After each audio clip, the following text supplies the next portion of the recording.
Supporter of New York gubernatorial candidate Lee Zeldin is speaking out exclusively to Fox News after being attacked while protesting at a rally for Governor Kathy Hochul in New York City. This video shows the moment that Angie Torres was choked by a man in the crowd. You can see his hands around her neck, and New York City Councilwoman Crystal Hudson quickly joining the scuffle. Fox does not know the circumstances surrounding the incident, and it's unclear if the man is a Hochul supporter. Governor Hochul still has not condemned the attack. Torres told our own Eric Shawn that there is no excuse for any politically motivated violence, no matter what side you are on. I think it's disgraceful what happened. I think, we're supposed to have a middle ground where we can have agreements and have disagreements, but always be respectful. I was treated like a subhuman, like my feelings didn't matter, that, just because I have an opinion that's different than theirs, that they have a right to, enact violence against me. And I feel like it was just completely unnecessary. Totally unnecessary. Britt, this didn't come in a vacuum. In fact, we see Kari Lake's campaign headquarters receive suspicious mail. It was a white powder. There was an angry Democrat protester who bit a Republican at a rally in Michigan. This is all just over the weekend.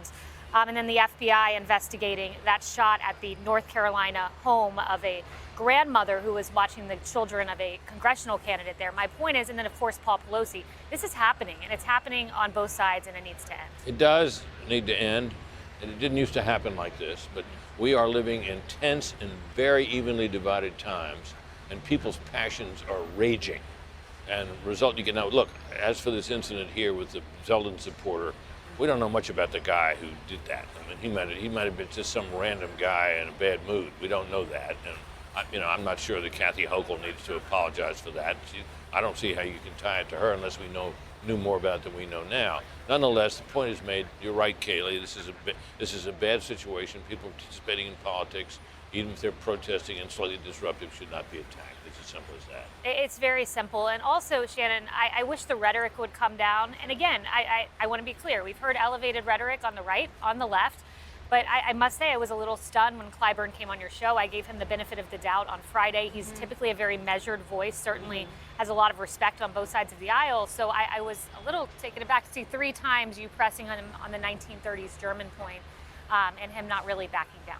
Yeah, I thought he might temper it a bit, that he had a couple of days to talk about it, to think about it, to see the backlash for people who say, this isn't the first time that he's used that imagery. I mean, he's invoked that conversation many times, talking about 1930s Germany, the rise of Hitler. And I think for some people, that's just never going to be a comparison you should make to anything that we are experiencing 100%. now. So I thought that he might say, okay, I was a little heated up.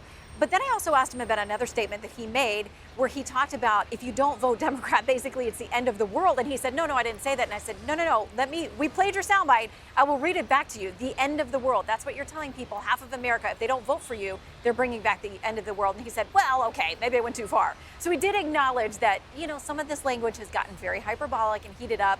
But, I thought when I heard about this situation with this the Zeldin supporter, and again, so much we don't know about that, I thought, why we read these headlines all the time. Then I saw the video and I'm like, that's potentially criminal behavior. Who knows what the guy's motivation was? When somebody puts their hands around your neck, I don't think there's potential. No, I think it's criminal behavior. It goes too far. Yeah. It goes too far. And, Harris, I just wish we could get back to the time I remember after President Obama was elected. I was on Oxford's campus and just had the most robust, pleasant debates with peers who looked at me as an experiment. But nevertheless, my point is you could have that back and forth and it was civil.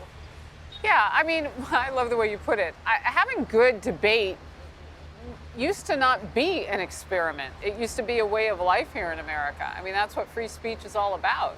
Being able to say your part, you say your part, we get together and we go back and forth and we end in a civil nature.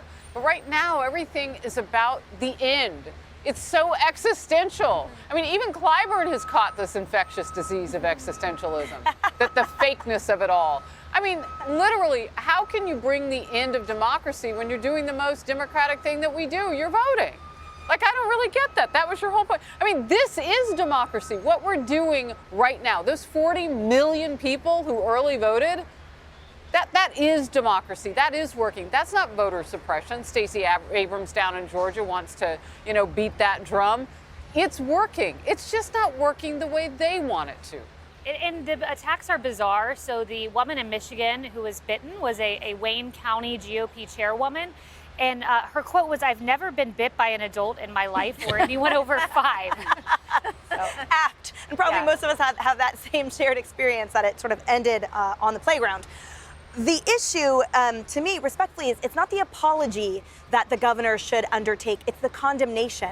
How hard is it? Exactly. Just like you just said, Katie, how hard is it to say, end political violence, tamp down this rhetoric, it is unacceptable on both sides? That takes 2 seconds. And that's why Lee Zeldin is leagues ahead of her in terms of, again, that empathy, that listening to voters, of just the common sense. How difficult is it to say, sure, we will learn more about this situation, but I unequivocally condemn any type of violence in my name or next to it. And by the way, that was a female of color who was choked out by a seemingly Caucasian male. Where's the outrage, the knee-jerk outrage on the left? Come on. Because you know know that's if the political identification had been reversed, it would be front page news for everyone on the left. But unfortunately, there's crickets because her life apparently matters less.